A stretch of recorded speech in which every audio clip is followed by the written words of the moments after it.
Good afternoon. Welcome to the Florida edition of our webinar series exploring state findings from American Farmland Trust's recently released Farms Under Threat 2040, Choosing an Abundant Future.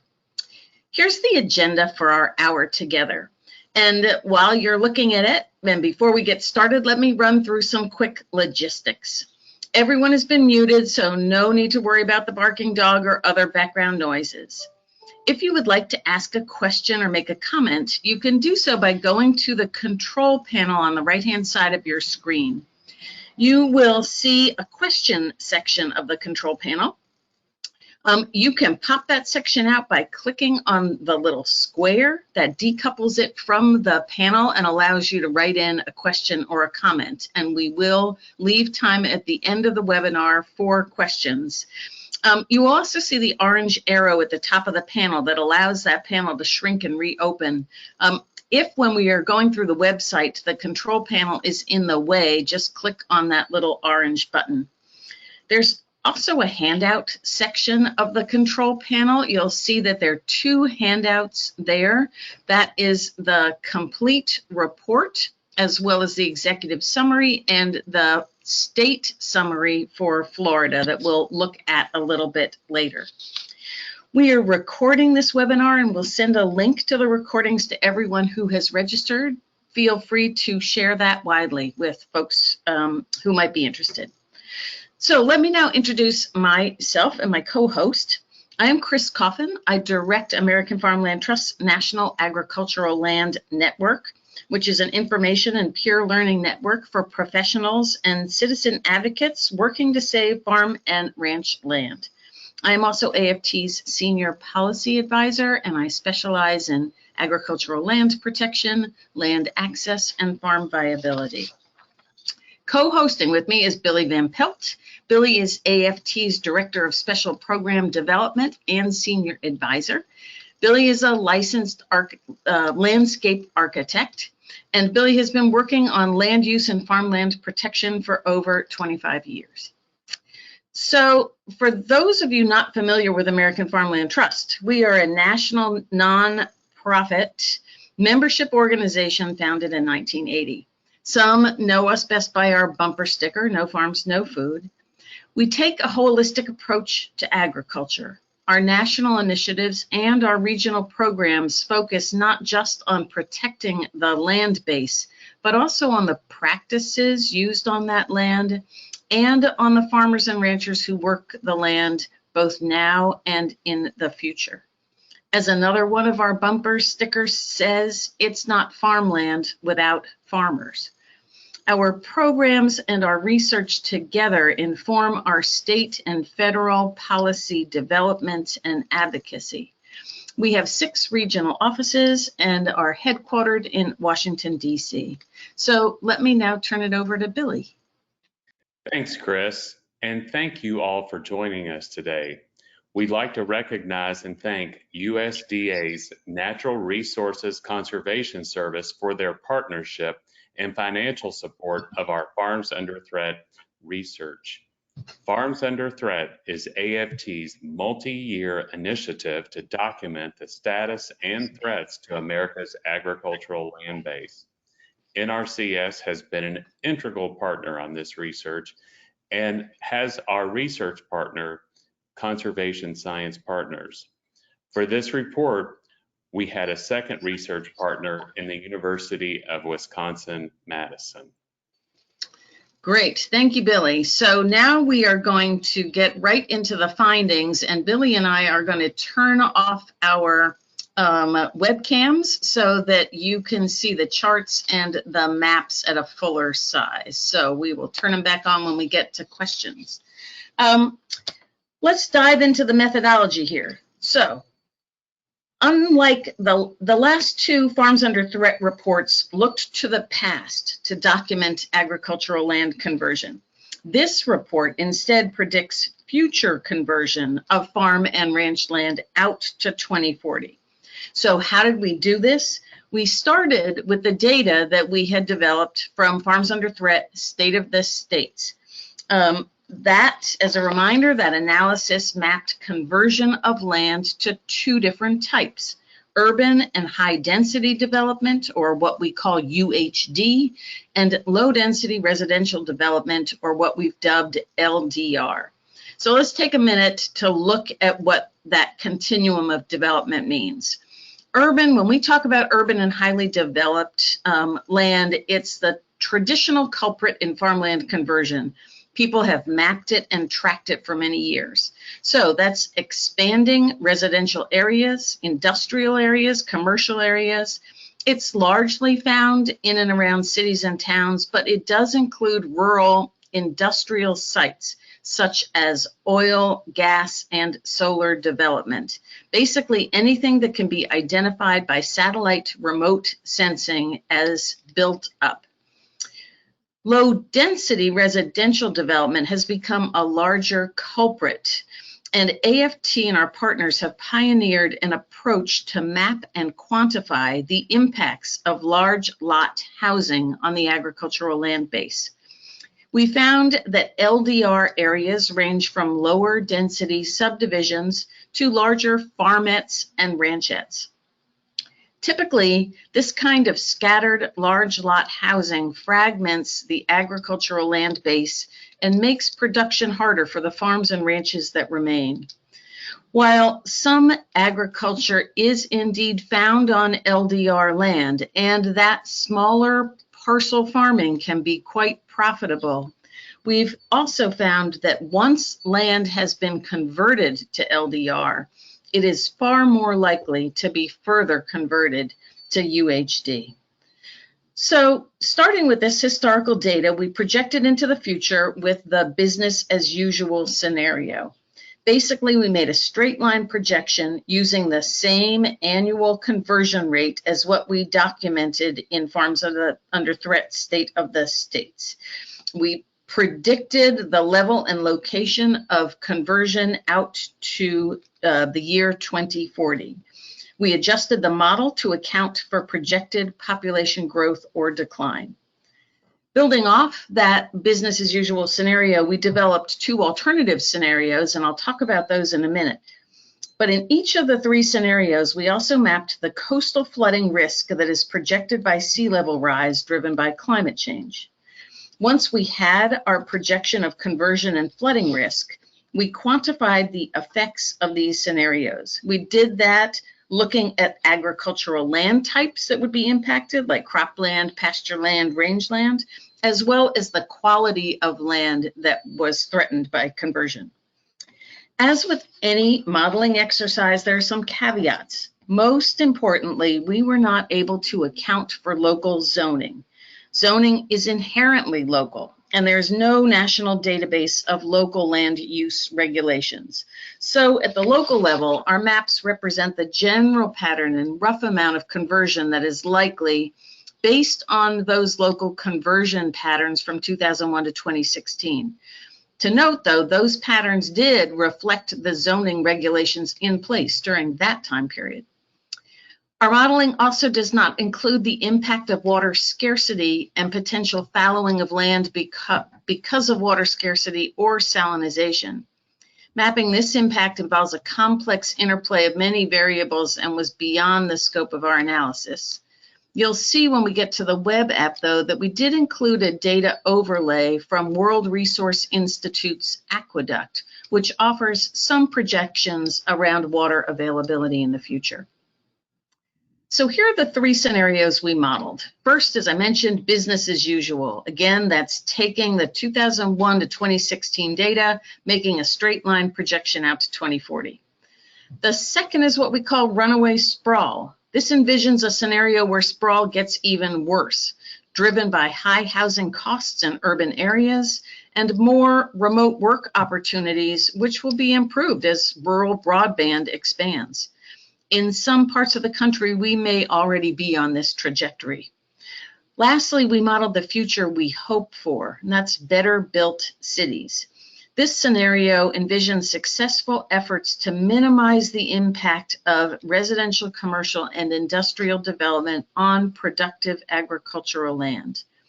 We recognize the need for some development, especially affordable housing, which is why this scenario still results in the conversion of some agricultural land. A quick look at the assumptions that went into the three scenarios. For business as usual, as I mentioned, we adjusted the conversion rate for urban and highly developed land only to account for population changes. We know that population growth has a strong correlation with urban and highly developed land conversion. We did not adjust the rate of LDR conversion, as there is not a similar correlation between population change and this type of development. For runaway sprawl, UHD remains the same as in business as usual, but we projected a 50% increase in low density conversion. And in the better built city scenario, we modeled a 25% reduction in UHD and a 50% reduction in LDR. Research has shown that it's possible to reduce the amount of land use for urban and highly developed conversion by 25%. For LDR, we went with a more aggressive 50% reduction because there's not that same population density as in urban areas. So we felt this would be an achievable but ambitious goal. This next chart shows each scenario's potential impact. The gray bars show that the impact from 2001 to 2016. We've already converted in that time period alone 11 million acres of agricultural land. Under business as usual or worse, runaway sprawl, we may see another 18 million or even 24 million acres of farm and ranch land converted or threatened by conversion. Conversely, if we make smart choices about where and how we site future development, we can reduce that impact to 11 million acres. I know you're thinking 11 million acres is still a lot. Is that really the best case scenario? AFT appreciates that development is necessary and the need for renewable energy and affordable housing options is acute. While it may be possible for cities and towns to be even more compact in their growth, we chose what we believed was a realistic scenario. These next two slides show how Florida compares to other states. This slide shows how projected total acres, projected total acres by county. The darker the red or rust color, the more acres will be converted. And because of the size and scale of agriculture out there in the Southwest, you see it particularly dark red. The next chart here is the percent of agricultural land in each county that is projected to be developed, and you see here a different pattern with more of an impact in the eastern half of the United States given smaller parcel sizes generally. And looking at this next chart, here's another way of comparing. This is a chart of the top 12 most impacted states in the country. Florida is in the top 12 for both projected total acres of agricultural land converted and percent of agricultural land. So you see under business as usual, Florida with 620,200 acres that could be converted under the business as usual scenario, which equates to 7.4% of the total agricultural land base in the state. Another key finding relates to impacts on our very best agricultural land. For previous reports, AFT created the first ever index of agricultural land quality that looked at the productivity, versatility, and resilience of land, or what we call PVR.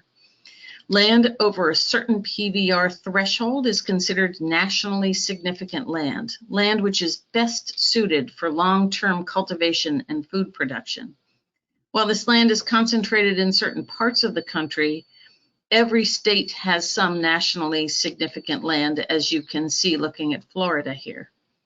What we find in our future projections is that conversion of this land is likely to be higher than conversion of all other agricultural land, likely because for the same reason that it's productive, it's flat, it's well drained, it's relatively free of rocks, it is also very conducive for development. The lost of this land is especially concerning. This is land that can produce the highest yields of crops and livestock with the least environmental impacts. Our modeling shows that nearly half of the projected conversion from 2016 to 2040 will occur on this land, even though it represents only 38% of the country's agricultural land base. The more nationally significant land converted, the more reliant we become on marginal land for food production. And to put this potential loss of 9 million acres of nationally significant land in perspective, the total acreage of land in the US devoted to fruit, nut, and vegetable production together is just 10.4 million acres. So now I'm going to turn it over to Billy to talk through this next slide. Thanks, Chris. The last finding we want to highlight relates to coastal flooding due to sea level rise. As you all know, climate change is warming the oceans and melting ice caps, resulting in sea level rise around the world. I think it's important to note at this time that while AFT is a nonpartisan organization, we are not talking about what's causing climate change. We're just acknowledging that it's happening and how do we adapt agriculture and the way we develop in the future to these changes. So we map what this might look like in 2040 based on 7.5 inches of additional sea level rise. We found that 450,000 acres of farmland and ranchland could be flooded by 2040, including 1,300 acres in Florida. This number does not include salinization of soils and groundwater, which will jeopardize many more acres, even before land is inundated. Additionally, we found that nearly 500,000 acres of existing urban high density and low density residential land will be flooded nationally, resulting in population and development shifts. The result is another 2.7 million acres of ag land nationally that could be converted as a result of coastal flooding of existing development. We'll look at this further when we get into the website. So I just want to talk a little bit more about this, and certainly we'll get to this when we get to the map. Florida is in a unique position because it is a coastal state in all directions. And it will actually bear a significant impact from sea level rise.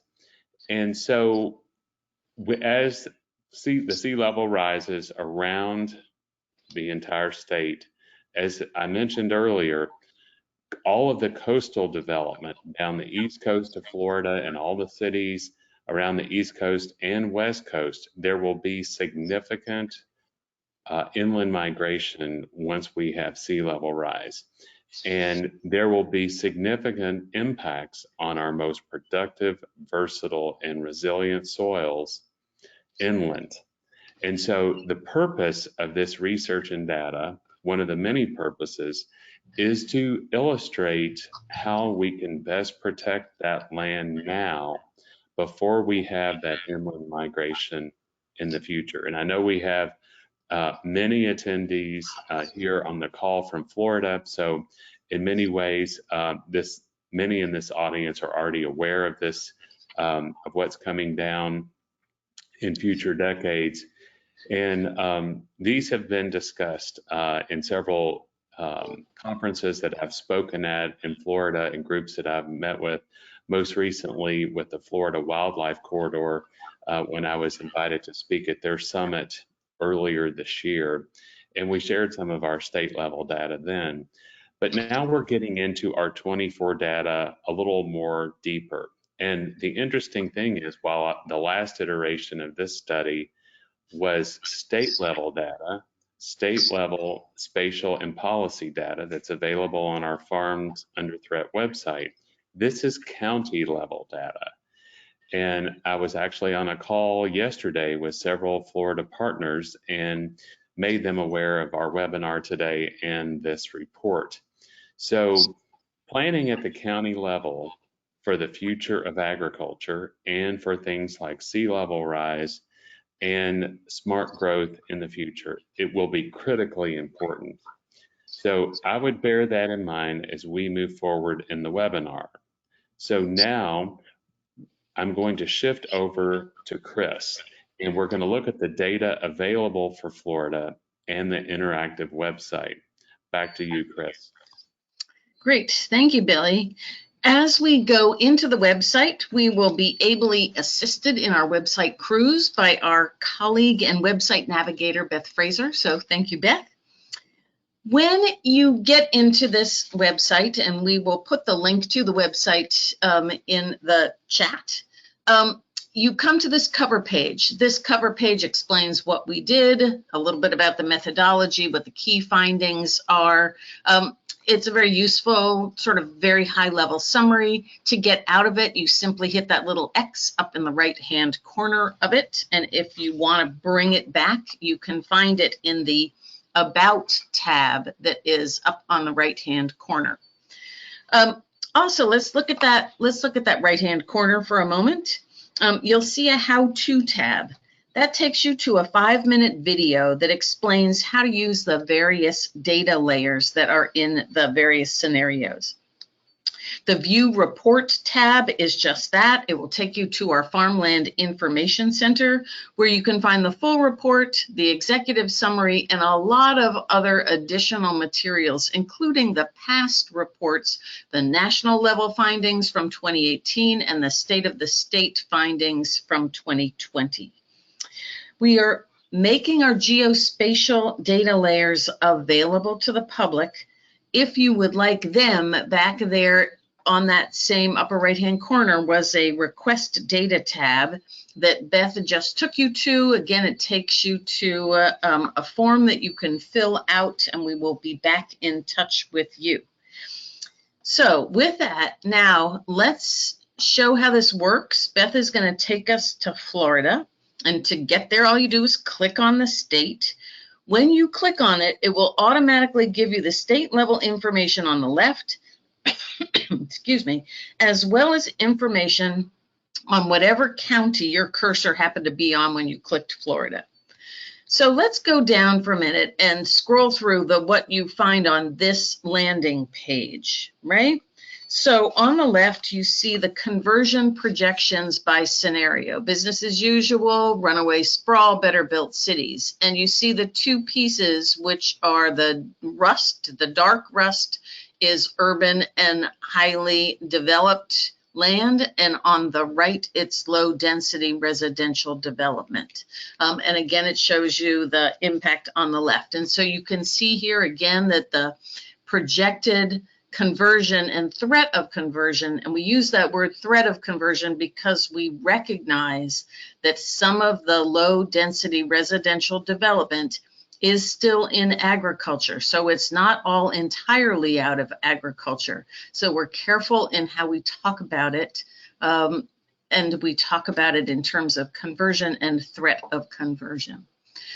Looking down here, you can see that we look at the type of agricultural land that is projected to be converted by in each scenario. So again, here, cropland, pasture land, rangeland, woodland. Here it seems like pasture land is the most likely to be, there will be more pasture land impacted. And this woodland number, just a note about that, this is woodland that is associated with a farm or a ranch. It is not all forest land in the state. It is only that woodland that is associated with a farm or a ranch. We look at this very bottom note that says, as I mentioned earlier, that low density residential development paves the way for further development. And in Florida, this land that is in LDR is projected to be 6 times more likely to be converted to urban and highly developed land by 2040 as compared to other agriculture in the state. So let's go up a minute because now you can get to a nice downloadable summary of the Florida findings by this blue download report. And we created these reports as we did for the 2020 data at the state of the states, because it's a very useful tool to give to policymakers, to agency folks, to anyone, if you're making a presentation to your members or donors, if you're in an NGO, to look at the impact and not just the impact on the ground and projected conversion, but you see here in terms of the impact on the right-hand side of if you take this likely conversion of 620,000 acres, what does it mean in terms of the loss of farms and the loss of farm output and the loss of jobs associated with agriculture? These are numbers that we derived from information in the 2017 census of agriculture. Looking down, you can see that we have put the 3 counties that are likely to be the hardest hit, and we're going to talk about those in a minute: Hillsborough, Polk, Pasco. And then again, if you go to the second page of this summary, it shows you again past conversion and then projected conversion and by what category. So we hope that you will find these state summaries useful. They're easily downloaded, they're short, they're sweet, they're easily printed, and we hope that you will make good use of them. And so with that, now I'm going to turn it over to Billy, and he and Beth are going to scroll around the state. Thanks, Chris. So we'll zoom in here, and our colleague Beth Frazier is going to help us navigate through here. But Beth, before we get into our county level discussion, if we could zoom out just for a second, I want to look at the areas where we're showing the sea level rise. Would that be possible, since we just looked at that, to make this a little clearer to see sea level rise across this map? And so as you can see, these blue areas, this is where we're going to have sea level rise around the coast. And you can see sea level rise inland and around the coast into urban areas, which are the dark gray areas. And Beth, you can go up the East Coast. Yeah, that's exactly right. But look at Miami lower down there. And then as we go up, yeah, look at that big area of Miami, and then continue to go up the coast. You all recognize the areas here that we're showing that are in blue, where the urban areas and the barrier islands along the coast of Florida are going to be deeply impacted by sea level rise, which will cause the inland migration into the green color that you see there, which is our most productive, versatile, and resilient farmland, and our dark gold or yellow color, which is showing our most productive, versatile, and resilient rangeland. So just wanted to provide some context to the comments that I made earlier. So why don't we go into the county now? Thank you, Beth. So we'll take a look here and just zoom in here. I'm sure this looks familiar to everyone here on the call. As you can see, and I want to be clear about the legend. So we have the dark gray that's been urbanized, and we have our dark green, which is our most productive, versatile, and resilient soils. And we have the blue that, and as you can see, the areas there, you can see how that goes around the coast. But let's talk about our runaway sprawl projection and what that is going to look like. And you see the runaway sprawl indicated by the dark orange and red here on the left. And let's select best case, better built cities, which of course is a best case scenario. If you compare runaway sprawl in 2040 to Better Built Cities in 2040, you will clearly see the difference between the two. So what exactly does this mean?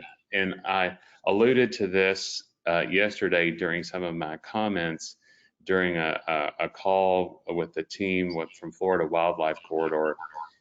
So as we look towards protecting more farmland and frankly more natural areas in the future in Florida, as we sprawl out or as people move in from inland migration, there are some simple tools in the toolkit to prevent runaway sprawl and to focus on better built cities.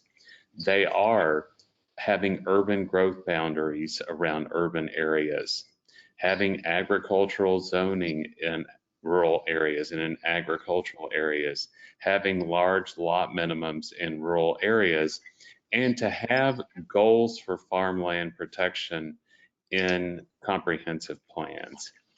And that's a very simple overview, and we realize that it's unique on a county by county basis, but those are the big picture tools for farmland protection. As we look at our graph here, so on the left, you see what the runaway sprawl scenario is for Florida. So you have runaway sprawl at 762,500 acres and better built cities as 410,400 acres. So you can see clearly at the state level, that's the much better way to go. And it's the more fiscally responsible. American Farmland Trust has done over 80 cost of community services studies over the history of our organization, and generally they all say the same thing. Sprawl uses more in services than it pays in taxes, and ag uses less in services than it pays in taxes.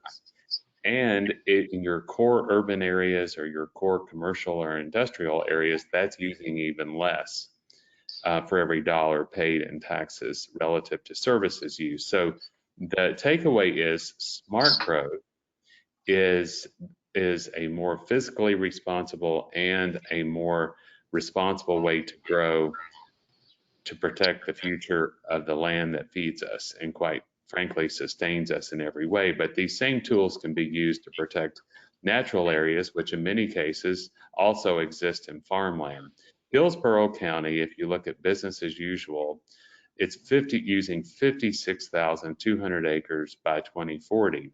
With runaway sprawl, you would be eating up an additional 10,400 acres at 66,600. However, using better built cities, the smart growth model, you would be using 37,800 acres, a significant difference that's clearly outlined here.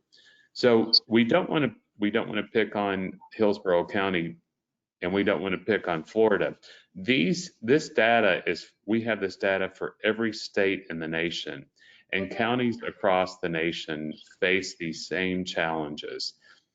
And some have embraced either planning and or smart growth principles that focus on infill and redevelopment and farmland protection as an economic development strategy.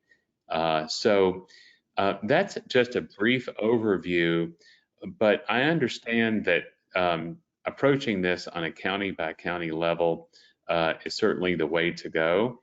It's going to be different in every county. I have spoken in many counties in Florida and met with stakeholders as well as planners to understand the unique local dynamics that are there. But quite candidly, be it in Florida or other states, it's all about building consensus with local boots on the ground and stakeholders so that they can plan, they can develop their own best plan for the future of agriculture. We're simply providing the best practices from a national level. And as we move forward in the presentation, please bear that in mind. We'd like to hear your feedback as we move forward, either during this webinar or in the future, and we'll share our contact information. And now back to you, Chris. Great, thanks so much, Billy. And I would remind everybody, we will take a few questions at the end. So if you do have any or want to provide us with any comments or feedback, please feel free to do so. And again, the way to do that is to go to the questions and pop that out with that little square on the far right-hand side. So we want to talk a few minutes, we want to talk about actions. What can each of us do to help choose an abundant future? Our report has policy recommendations in each of these 4 categories and at every level of government. So if you are a county or a municipal official or a state legislator or a state agency employee or a congressional staffer, we hope that within all of these recommendations, you'll find one in here that you'd like to champion. Please let us know if we can provide you any additional information about any of the policy ideas in the report.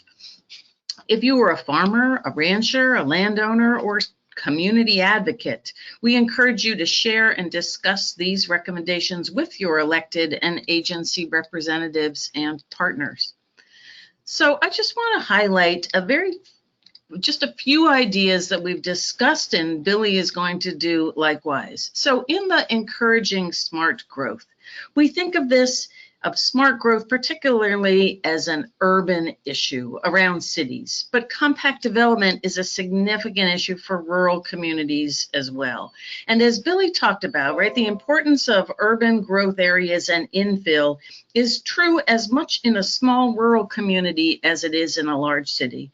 And one way for denser development inside the urban areas of small rural communities is via accessory housing units. So again, this is allowing residents to create mother-in-law apartments, nothing against mothers-in-law, but that's typically what they're called, or an apartment in the top of a garage where there is unused space within those town limits and provides an opportunity for residents to also have an additional income stream.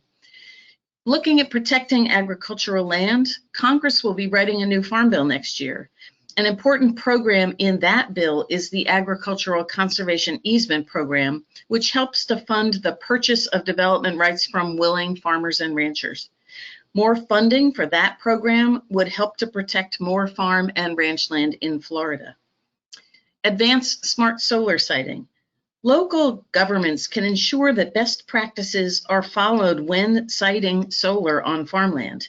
This includes best practices for the construction of the solar development, the operation of it, and its decommissioning in a way that preserves soil health, water resources, and the ability of a farmer or rancher to farm that land during and after the life of the solar project. States can also invest in additional research around agrivoltaics or dual-use solar and provide incentives for dual-use solar development.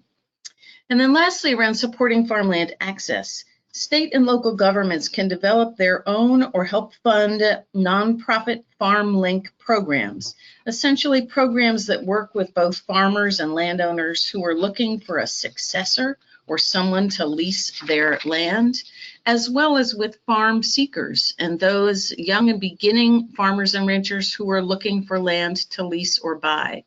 This type of technical assistance can be extremely valuable in keeping farmland in farming. And now Billy's going to talk through some more smart growth strategies. Thanks, Chris. Community planning is critically important to smart growth. And as part of this planning, AFT encourages communities to plan proactively for agriculture. This involves these 4 basic principles that can work in tandem with efforts to plan for smarter, more compact development. Many resources on planning for agriculture can be found on our Farmland Information Center website, and we hope you'll check them out. So would like to just talk a little bit more about smart growth here as we review this slide. So a plan for the future of agriculture, of course, will include inventorying your resources in your rural areas. And this isn't just farmland. These are your water resources, blue line streams, aquifers, but also your scenic view sheds in your rural areas, your cultural assets, your historic assets. They all make up your rural area. And in many places, agritourism is an agribusiness, just like other businesses. So it's farmers on the land and the people that come there to see and experience the rural landscape.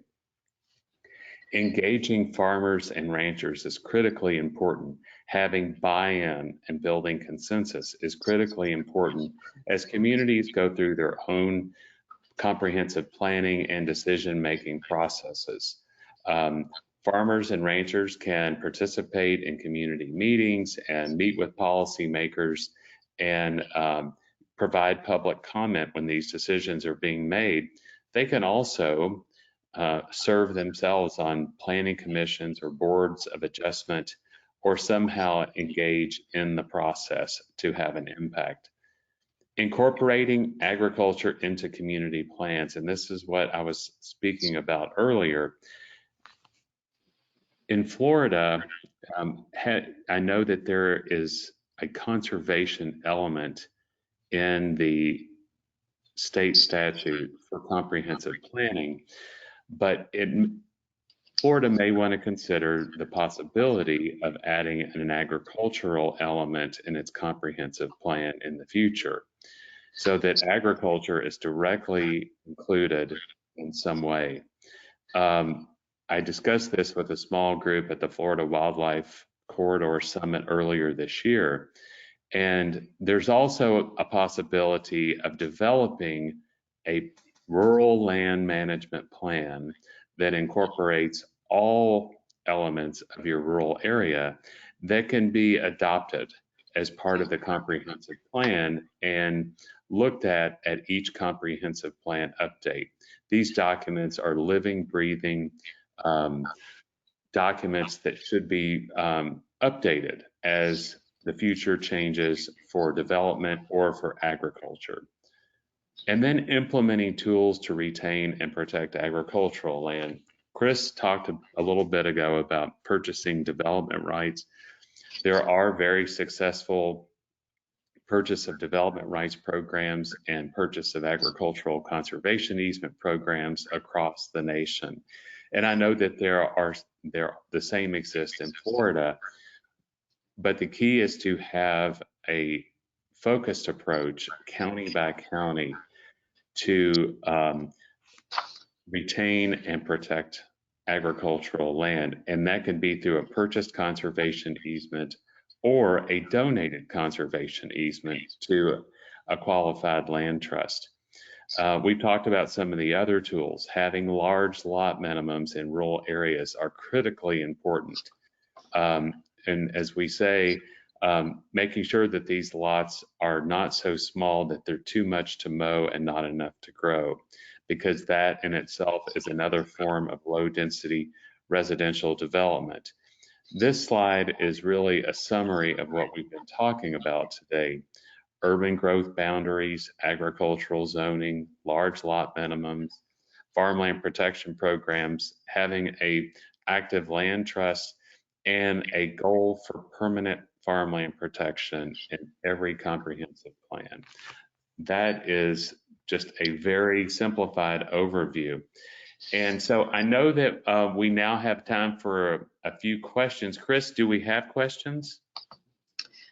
We do have a couple of them, and so if you can turn your webcam back on, let me pose a couple of them. So the first one is, can you discuss the threat to farmland and rural working lands from large utility scale solar facilities? Do you want to start in on that, Billy?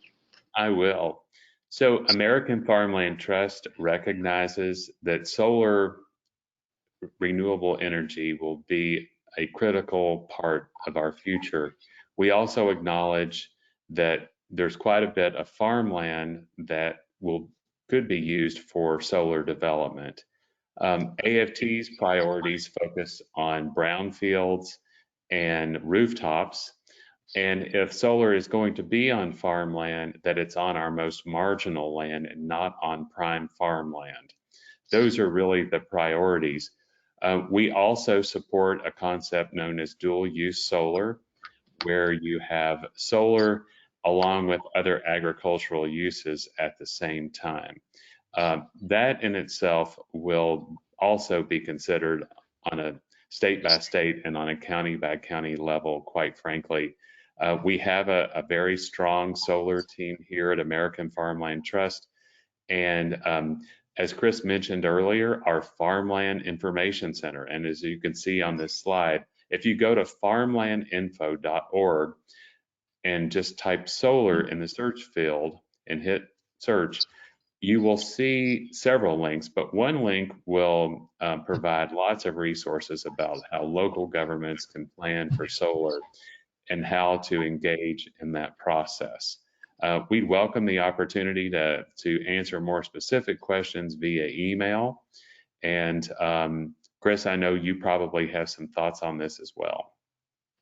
Well, I think you said it very well, and we have a few other questions. So let me get to that. There are additional in the Farms Under Threat 2040. There is now a technical paper related to solar as well, and a white paper that will be coming soon that provides some additional resources. And I think they will soon be up on that same Farmland Information Center website. So let me go to the next couple of questions for you, Billy. This next one, with your knowledge of Florida. The question is, what about Bert Harris in Florida? This prevents governments from increasing the minimum lot size in rural areas. I'm hoping that you might know what this is a reference to. Yes, I do know that there is one county in particular, I'm familiar with Bert Harris, that has worked towards increasing their minimum lot size in their designated farmland preservation area. Okay. But again, I can't speak to the whole state, but I can certainly speak to that particular county. Gotcha. Right.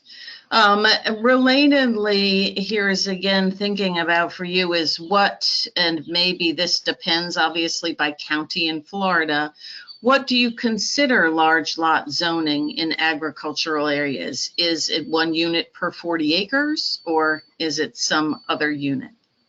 I think that's going to have to be determined by the community itself.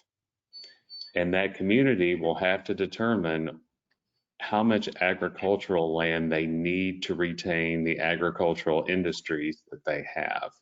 So there is not a prescriptive acreage for that.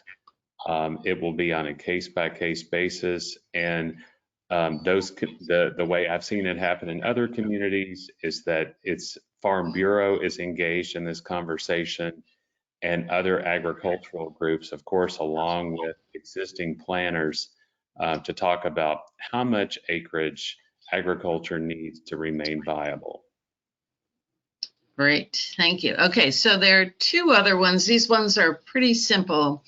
Would there be a chance to apply additional GIS overlays on your GREAT database, such as the Florida Wildlife Corridor boundary or a given watershed boundary? I think there would be, and we are working directly with the team at Florida Wildlife Corridor about how we might incorporate our data with theirs. So the answer is yes there. Great. And then the last question, and I think I know the answer to it. Has AFT looked at those lost agricultural lands as also a loss of aquifer recharge that result in Florida's drinking water? And I think, Billy, the answer to that specifically is no, again, because we've not put these over water, but you might have a longer answer to that question. I do not, Chris. Okay. All right. And then the last question is there an example of a Florida county that is doing a good job in working to protect farmland? You know, I would say that Marion County, Florida is very focused on the future of its agricultural landscape. They have a farmland preservation area that is roughly 193,000 acres, and that's out of 373,000 acres in their rural area. And you know, as everyone on this call I'm sure knows, Marion County, which is Ocala, considers itself the horse capital of the world for all breeds of horses. And the rural landscape is critically important as an economic driver there. Their horse industry is a $2.6 billion a year economic impact that provides tens of thousands of jobs. So it's literally an economic generator, and it directly impacts the quality of life in their community. So they are working very hard at the county government level and at the stakeholder level to retain the farmland preservation area with multiple tools, and we won't get into that today. Great. Thank you so much for that, Billy. Those are all of our questions. So let me talk just a minute about the resources that are available to everyone in addition to the resources that we've talked about already. So, and I will just mention again, the Farmland Information Center that Billy talked about is an information center, as its name implies, that is geared towards landowners and has a great deal of resources for landowners, for farmers, but also for policymakers, for advocates. You can find information, everything from the cost of community services studies that Billy mentioned, to information about other planning for agriculture tools, to things about state laws and policy, to what is an agricultural conservation easement. Wonderfully about the Farmland Information Center, there is a call-in number. If you have a question, if you are looking for a piece of data about Florida, you are welcome to call that number, and people do answer the phone. You can also email them, and there is a link on that farmlandinfo.org. So that's the Farmland Information Center. I just want to talk for a minute about the National Agricultural Land Network. This is what I direct, and my colleague Beth, who's been helping us, manages. This is an information and peer learning network for those who really working professionally or even as a avocation to try and save farm and ranch land. It is a free network. We hope that many of the folks on this webinar or listening later will consider joining the network. Again, it is free. It is an opportunity to connect with folks, not just around Florida, but around the entire country, and ask questions of others about what is working to help save farm and ranch land. So consider looking at that link at farmland.org/NALN. We hope you will join us. We would welcome programming suggestions and what further additional information we can be providing to folks to help make the case for saving the agricultural land base. So I want to thank you for joining us, and I'm going to turn it back to Billy to close us out this afternoon. Thanks, Chris. It's been a real pleasure to be here with you all today. I do want to share some more information. I work throughout the Southeast and Texas, but American Farmland Trust is going to be adding a Southeast Regional Director, and I'll be working with that person as we continue to expand our programmatic impacts across the Southeast. So we're looking forward to engaging more with our partners on the ground there in Florida. Great. Thank you, everyone. Thank you, Billy. Thank you, Beth. Have a great rest of your afternoon, and thank you so much for joining us.